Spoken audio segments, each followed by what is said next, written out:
நீங்கள் பார்த்து கொண்டிருப்பது உங்கள் ஜாஷ்வா டிவி. சகல ஜனங்களுக்கும் நற்செய்தி.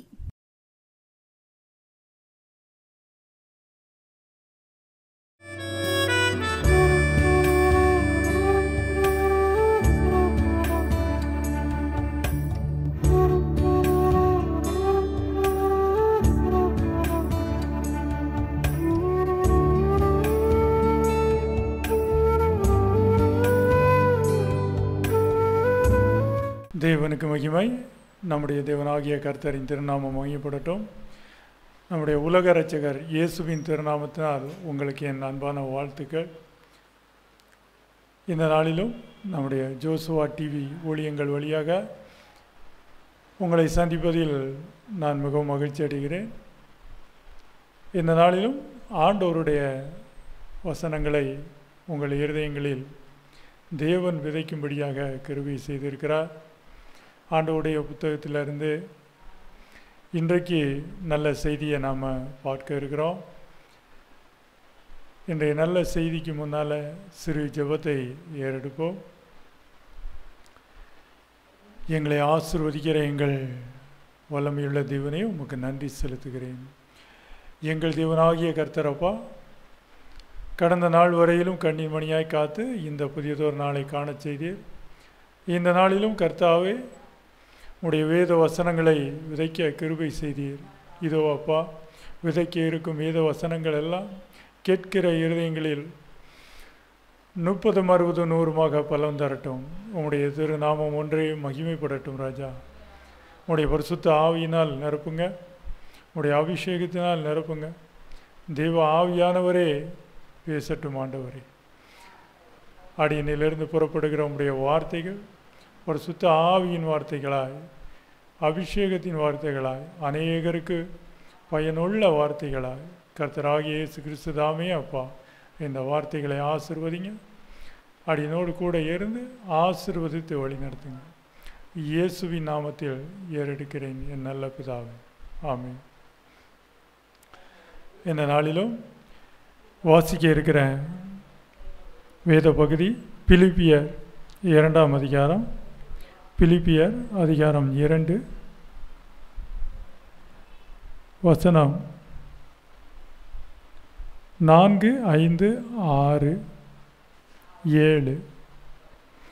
வசனம் 4 முதல் 7 முடிய.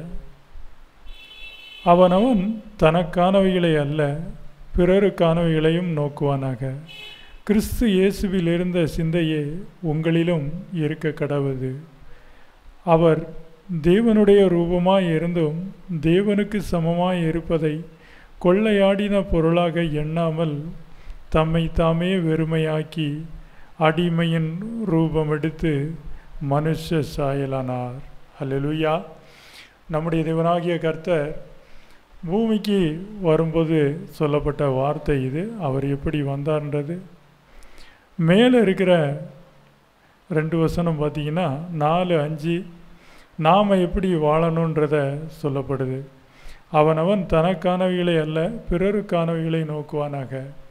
அன்பானவர்களே, இன்றைக்கு வாழ்க்கை முழுவதுமே நாம் பார்த்தோன்னா முழுவதும் சுயநலங்கள் நிறைந்த காரியத்தை தான் நம்ம பார்க்க முடியும். நான் வாழ்ந்தால் போதும், நான் நல்லா இருந்தால் போதும், என் குடும்பம் நல்லா இருந்தால் போதும். இதை தாண்டி யோசிக்கிறவங்க மிக குறைவு. இதை தாண்டி யோசிக்கணும் அப்படின்னா அது கிறிஸ்து இயேசுடைய ரட்சிப்பு இருக்கணும். ஆண்டவருடைய வார்த்தை, ஆண்டவருடைய அபிஷேகம் இருந்தால் தான் தனக்கானவைகளை மட்டுமல்ல பிறருக்கானவைகளையும் தேடும் ஒரு மனிதனுடைய வாழ்க்கை இருக்கும். அன்பானவர்களே, ஆண்டவர் இயேசு கிறிஸ்து கற்றுக் கொடுத்த வாழ்க்கை அதுதான். பிறருக்காக என்ன செய்கிறோம் அப்படிங்கிறத கவனிக்கப்படும் ஒரு வாழ்க்கை தான் நம்முடைய விசுவாச வாழ்க்கை பயணம். நம்ம ஒவ்வொரு நாளும் நாம் வாழ்ந்துக்கிட்டு தான் இருக்கிறோம். ஆனால் மற்றவங்களுக்காக நாம் என்ன செஞ்சுருக்கிறோம், அவங்கள குறித்து நாம் பிறரை குறித்து நாம் யோசிச்சிருக்கோமா அப்படின்றத நாம் இந்த நேரங்களில் நாம் நிதானித்து பார்க்கணும். அன்பானவர்களே, பிறருக்காக பிறருடைய நலன்களையும் யோசித்து நம்ம வாழணும், பிறருக்கு உதவிகளை செய்யணும்னு ஆண்டவர் சொல்கிறார். ஆண்டவர் நமக்கு நல்லா சொல்லுவார், நீங்கள் பூமிக்கு உப்பாக இருக்கீங்கன்னு சொல்லுவார். அன்பானவர்களே, பூமிக்கு உப்பாக இருக்கிற ஒரு மனிதன்னு சொன்னால் அந்த மனிதன் எப்படிப்பட்ட மனிதன்னா பிறருக்கு பயன்படும் ஒரு மனிதனாக தான் இருக்கணும். ஏன்னா உப்பு என்பது பார்த்திங்கன்னா அது நாம் உண்ணுகிற உணவில் கரைஞ்சி எல்லாருடைய வாழ்க்கையிலும் சுவையை கொடுக்கறது தான். அந்த உப்புக்கிட்ட பாரபட்சம் கிடையாது. இந்த மனிதனுக்கு நான் சுவை கொடுப்பேன், இந்த மனிதனுக்கு நான் சுவை கொடுக்க மாட்டேன் அப்படின்னு பாரபட்சம் கிடையாது. அந்த உப்பானது எந்த மனிதனுக்கும் சுவை கொடுக்கக்கூடியது. அது இந்த பூமியில் வாழுகிற எல்லா மனிதனுக்கும் சுவையை கொடுக்கக்கூடியது தான் அந்த உப்பு. அந்த உப்பு இந்த மனிதனுக்கு நான் சுவையை தர்றதில்லை அப்படின்னு சொல்லுறது கிடையாது. எல்லா மனிதனுடைய வாழ்க்கையிலும் அந்த உப்பானது சுவையை சேர்க்குது. அதுபோல தான் நம்ம வாழ்க்கை, விசுவாச வாழ்க்கையானது நம்மக்கிட்ட பாரபட்சம் இருக்கக்கூடாது. எல்லா மனிதரையும் சமநிலையோடு பார்ப்பதும், எல்லா மனிதர்களுக்கும் உதவி செய்து வாழ்வதும், பிறருக்காக ஜெபிப்பதும், பிறருக்கான உதவிகளை செய்வதும் நாம் கவனம் செலுத்தியே ஆகணும். ஏன்னா ஆண்டவருடைய சிலுவை நமக்கு அதை தான் உணர்த்துது. அவர் நமக்காக மரித்ததுனால தான் அன்புனா என்னது நமக்கு வாழ்க்கையில் புரிஞ்சுது. ஆண்டவர் அந்த சிலுவையின் வழியாக பிறருக்காக எந்த அளவுக்கு நல்லதை செய்ய முடியும் அப்படின்றத வெளிப்படுத்தினார். ஏன்னா மொத்த உலக மக்களுக்கும் ரட்சிப்பை ஏற்படுத்தும் சிலுவையாக ஆண்டவருடைய சிலுவை இருந்தது. அவருடைய அவமானங்கள், பாடுகள், அவர் சிலுவையில் அறையப்பட்டது, அவருடைய பரிசுத்த ரத்தம் சிந்தப்பட்டது, இந்த காரியங்கள் எல்லாமே பார்த்திங்கன்னா மொத்த உலக மக்களுக்காக தான். நம்மளுடைய வாழ்க்கையும் இவ்விதமாய் எல்லாரையும் நோக்கிய ஒரு பயணம், ஒரு விரிந்த ஒரு மனநிலை வேணுன்றத ஆண்டவருடைய புத்தகம் நமக்கு தெளிவாக சொல்லுது. அப்போஸ்தலன் பவுல் மூலமாக எழுதப்பட்ட வசனம் தான் இது. பிலிப்பியர் 2:4. அவனவன் தனக்கானவைகள் அல்ல பிறருக்கானவைகளையும் நோக்குவானாக. கிறிஸ்து இயேசுவில் இருந்த சிந்தையே உங்களிலும் இருக்க கடவுது. வசனம் 5வது வசனம் பாருங்கள். ஏன்னா கிறிஸ்து இயேசுவில் இருந்த சிந்தை உங்ககிட்ட இருக்கட்டும். உங்ககிட்ட இந்த குறுகிய சிந்தை, குறுகிய மனப்பான்மை இருக்க வேண்டாம். மாம்சத்தின் சிந்தை மரணம், ஆவியின் சிந்தையோ ஜீவனும் சமாதானம்னு ரோமர் 8ஆம் அதிகாரத்தில் இதே பவுல் எழுதியிருப்பார். மாம்ச சிந்தை தான் பார்த்திங்கன்னா சுயநலம் நிறைஞ்சதாக இருக்கும். ஆவியின் சிந்தையில் பொதுநலம் இருக்கும். ஆவியின் சிந்தை மற்றவங்களுக்காக ஜெபிக்கிறவங்களாக இருப்பாங்க, மற்றவங்களுக்கு உதவி செய்கிறவங்களாக இருப்பாங்க, மற்றவங்களை விசாரிக்கக்கூடியவர்களாக இருப்பாங்க, மற்றவங்க மேலே ஒரு கரிசனை உள்ளவர்களாக, இரக்கம் உள்ளவங்களாக, தயவு உள்ளவர்களாக இருப்பாங்க. இதான் கிறிஸ்து இயேசுவில் இருந்த சிந்தை உங்களில் இருக்கட்டும்னு சொன்னார். ஏன்னா இயேசுவில் இருந்த சிந்தை என்ன அப்படின்னா அது பிறருக்கு நல்லதை செய்ய வேண்டியது தான் மிகப்பெரிய சிந்தை. அதில் நாம் ஆண்டவர்கிட்ட இருந்து பார்க்கக்கூடியது, இயேசுவில் இருந்த சிந்தைனா அது மற்றவங்களுக்கு நல்லதை செய்கிற சிந்தை. நல்லதைனா நல்லதை மட்டுமே செய்கிற சிந்தை, அதுதான் கிறிஸ்துவின் சிந்தை. மனிதனுடைய சிந்தை பார்த்திங்கன்னா நல்லது செய்கிற மாதிரி இருக்கும், அப்புறம் கெட்டது செய்வாங்க. நல்லது எந்த மனிதன் நல்லது செஞ்சானோ அதே மனிதன் தான் கெட்டதும் செய்வான். எந்த மனிதனை நாம் நம்புகிறோமோ, இவன் நமக்கு நல்லது செய்கிறானேன்னு நினைக்கிறோமோ அந்த மனிதன் தான் நமக்கு கெடுதலும் செய்வோம். இது மனிதனுடைய சிந்தை. மனிதனுடைய சிந்தை அப்படித்தான் மாறிக்கொண்டே இருக்கும். கிறிஸ்துவின் சிந்தை என்பது பார்த்திங்கன்னா மாறாது. கிறிஸ்துவின் சிந்தை ஒரே நிலையில் இருக்கிறது. ஆண்டவருடைய சிந்தை அப்படித்தான். அவர் நேற்றும் இன்றும் என்றும் மாறாதவராக இருக்கிறார். நம்முடைய ஆண்டவர் அப்படித்தான், நேற்றும் இன்றும் என்றும் மாறாதவர். அவருடைய சிந்தை ஒரே மாதிரி தான் இருக்கும். அன்பானவர்களே, கிறிஸ்தியன் சிந்தை ஒரே மாதிரியானது இல்லையா? மத்தேயு 5:44 சொல்லுவார் இல்லையா? உங்கள் சத்துருக்களை சிநேகியுங்கள், உங்களை பகைக்கிறவர்களுக்கு நன்மை செய்யுங்கள், உங்களை துன்பப்படுத்துறதுக்காக நீங்கள் ஜெபம் பண்ணுங்கன்னு சொல்லுவார். இந்த சிந்தை தான் கிறிஸ்துவின் சிந்தை. எந்த ஒரு பிறனுடைய காரியங்கள்லையும் நம்மளுடைய தீமை கலந்துடக்கூடாது. எல்லோருடைய வாழ்க்கையிலும் நம்முடைய நன்மை மட்டுமே கலந்துருக்கணும். அதுதான் உப்பு. உப்பானது எல்லாருடைய வாழ்க்கையிலும் நல்லதை செய்யக்கூடியது, எல்லாருடைய வாழ்க்கையிலும் சுவையை கூட்டக்கூடியது. நம்மளுடைய வாழ்க்கை பயணத்திலையும் மற்றவங்க வாழ்க்கைக்கு நாம் சுவையூட்டும் காரியமாக என்ன காரியம் செஞ்சுருக்கோம், மற்றவங்களுக்கு என்ன உதவி செஞ்சுருக்கிறோம், இது வரைக்கும் நாம் எப்படி பயணிச்சிருக்கிறோம், கிறிஸ்துவின் சிந்தை நமக்கு எதை வெளிப்படுத்துது, இதை நாம் உணர்ந்து பயணிக்கணும். அன்பானவர்களே, இந்த நாட்களில் பாருங்கள். அடுத்து 6வது வசனம் பாருங்கள். அவர் தேவனுடைய ரூபமாய் இருந்தும் தேவனுக்கு சமமாய் இருப்பதை கொள்ளையாடின பொருளாக எண்ணாமல் தம்மைத்தாமே வெறுமையாக்கி அடிமையின் ரூபம் எடுத்து மனுஷ சாயலானார். வசனம் 6-7 பாருங்கள். தம்மைத்தாமே வெறுமையாக்கி அடிமையின் ரூபம் எடுத்து மனுஷ சாயலானார்னு சொல்லப்படுது. ஏன்னா 7வது வசனத்துக்கு மேலே 6வது வசனம் சொல்லுது பார்த்தீங்களா, அவர் எப்படி இருந்தார்ன்றது. தேவனுடைய ரூபமாய் இருந்தோம். அவர் பரலோகத்தில் இருந்தார், தேவனாய் இருந்தார். ஆனால் அவர் மண்ணுலகுக்கு வரும்போது அந்த காரியங்கள் எல்லாவற்றையுமே துறந்து மண்ணுலகுக்கு வந்தார். தம்மைத்தாமே வெறுமையாக்கினார். தனக்குள்ளே இருந்த அந்த காரியங்களை எல்லாமே, அந்த பரலோக காரியம், அந்த வெறுமை ஆக்கிட்டு அந்த காரியங்கள் எல்லாம், அந்த ஸ்தானத்தை எல்லாம் விட்டு இறங்கி தேவன் மனிதனாக பூமிக்கு வந்தார். அவர் வானத்தையும் பூமியையும் படைத்த தேவன். அவர் பாருங்க, தம்மை வெறுமையாக்கி அடிமையின் ரூபம் எடுத்து மனுஷ சாயலானார்னு சொல்லப்படுது. வெறுமையாக்குதல் என்பது நம்ம வாழ்க்கையில் முக்கியமான ஒரு பகுதி. அன்பானவர்களே, அந்த வெறுமையாக்குதலில் நிறைய காரியங்கள் இருக்குது. உங்களை நீங்கள் வெறுமையாக்காமல் தேவனுடைய நிறைவான அபிஷேகத்தை, ஆசீர்வாதத்தை, ஆவிக்குரிய வரங்களை நீங்கள் உங்கள் வாழ்க்கையில் பார்க்க முடியாது. நீங்கள் உங்களை வெறுமையாக்கணும். முதல்ல தேவனுடைய சமூகத்துக்கு முன்னால் உங்களை நீங்கள் வெறுமையாக்க பழகி கொள்ளணும். எப்போவுமே சரி இல்லையா? ஒரு வெறுமையான பாத்திரத்தை தான் தேவன் ஆசீர்வதிக்கிறார். ஒரு வெறுமையான படகை தான் நிரம்பத்தக்க உள்ள மீன்களாக ஆண்டவர் மாற்றினார். உங்ககிட்ட ஒரு வெறுமை நிலை இருக்கணும். வெறுமை நிலைன்னா பார்த்தீங்கன்னா உங்களை நீங்கள் வெறுமையாக்கணும்.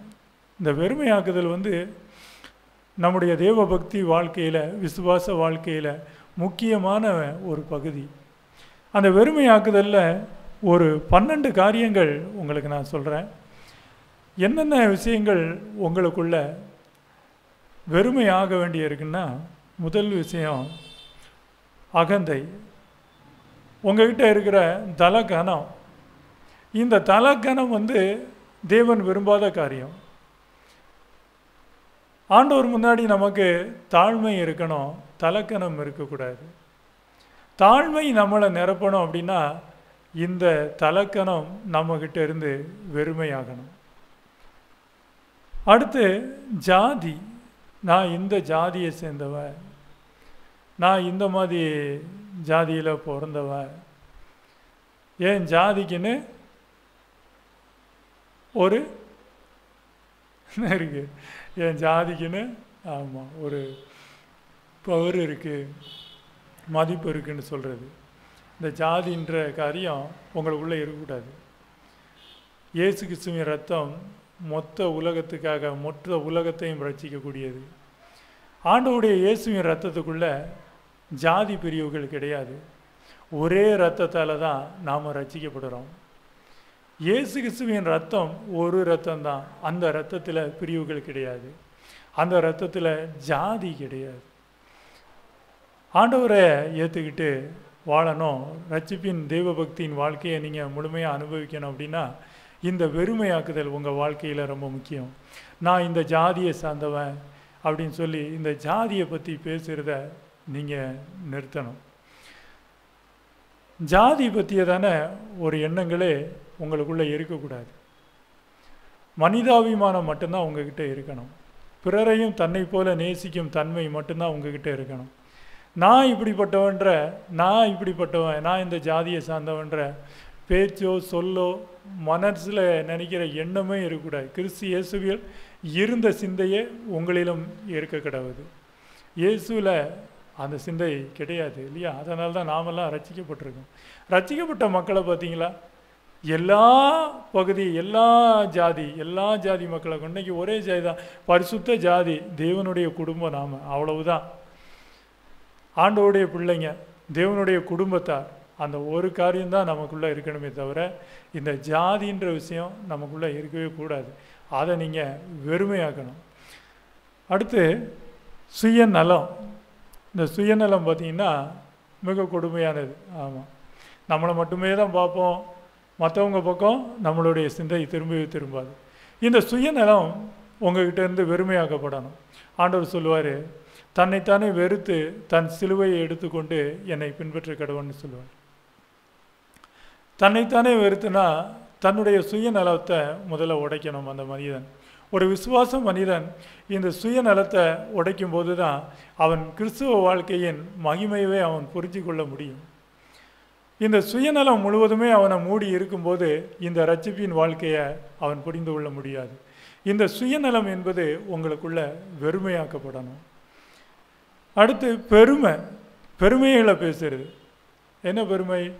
உங்களை குறித்த பெருமையை நீங்களே பேசிக்கிறது, அதான் பெருமை. எல்லா விஷயத்தை குறித்தும் பெருமை பாராட்டுறது. ஆமாம், நம்மளை நாமளே பெருமைப்படுத்திக்கிறது. இந்த பெருமைப்படுத்தி கொள்வது காரியமும் பார்த்திங்கன்னா ஆண்டவருக்கு பிடிக்காத விஷயங்கள் தான். ஏன் பெருமைப்படுத்தி கொள்வது இருக்கக்கூடாது. நம்மக்கிட்ட அந்த தன்னைத்தானே பெருமைப்படுத்தி கொள்கிற காரியம் வெறுமையாக்கப்படணும். அடுத்து உலக அதிகாரம்னா எதை நான் சொல்கிறேன்னா, இந்த உலகத்தில் நீங்கள் சில வேலைகளில் இருக்கலாம், சில நேரத்தில் ஒரு அதிகாரத்துவமான நீங்கள் பணியில் நீங்கள் இருக்கலாம். தேவனுடைய சமூகத்தில் வரும்போது ஆண்டோடைய பிள்ளைங்கள்கிட்டையும் மற்றவங்ககிட்டையும் உங்களுக்கு என்ன இருக்கணும் அப்படின்னா, அந்த அதிகாரத்துவத்தில் நீங்கள் இருந்தாலும் நீங்கள் உங்ககிட்ட ஒரு சமத்துவமான பார்வை எப்போவுமே இருக்கணும். தேவனுடைய சமூகத்துக்குள்ளே வரும்போதும் நான் ஒரு அதிகாரி அப்படின்ற ஒரு எண்ணம் இருக்கவே கூடாது. ஒரு அதிகாரம் இந்த உலகத்தில் ஒரு சின்ன சின்ன அதிகாரம் இருந்தால் கூட அவங்கக்கிட்ட அந்த அதிகாரத்தின் ஆளுமை, அந்த தன்மை, அந்த பெருமைத்தன்மை தான் அவங்கக்கிட்ட வெளிப்படும். அதனால் இந்த உலகத்தில் நீங்கள் ஒரு அதிகாரப்பூர்வமான வேலையில் இருந்தீங்க அப்படின்னா அந்த வேலையை குறித்ததான அதிகாரத்துவத்தை நீங்கள் எல்லா இடத்துலையும் உங்கள் தலையில் சுமந்துக்கிட்டே அலையக்கூடாது. அந்த இடத்துல நீங்கள் தேவனுக்கு முன்பாக நீங்கள் வெறுமையாக்கணும் அந்த இடத்த. அடுத்து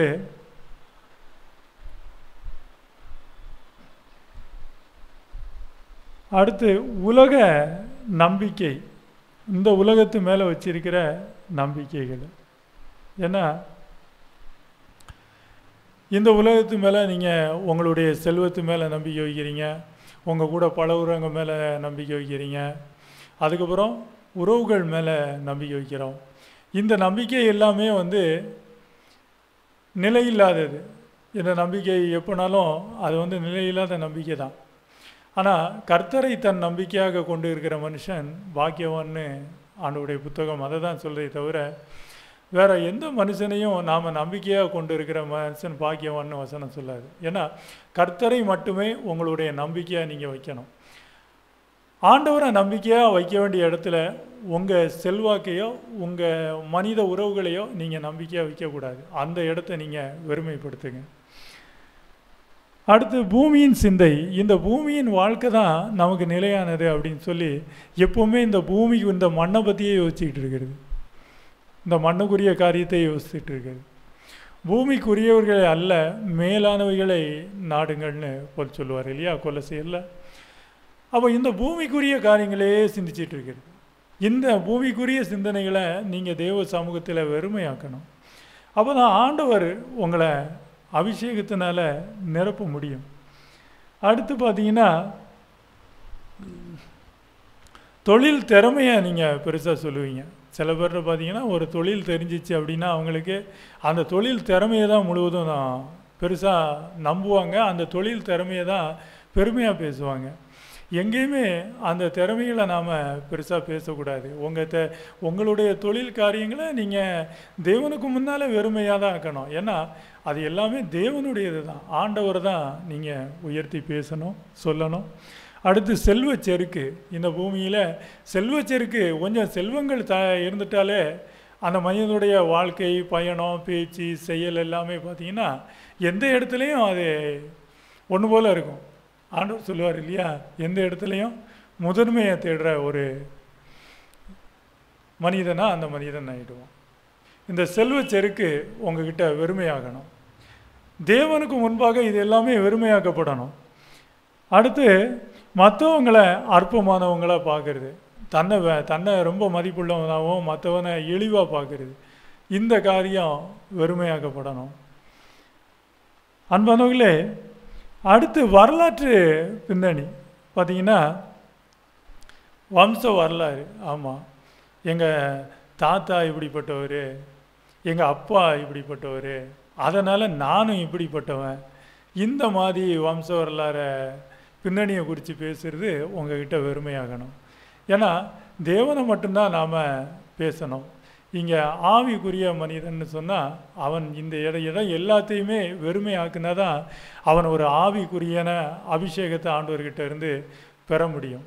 ஏன்னா ஆண்டவர் நம்முடைய பாத்திரத்தை அபிஷேகத்தை நிரப்பணும் அப்படின்னா இந்த பாத்திரம் வெறுமையான பாத்திரமாக இருக்கணும்.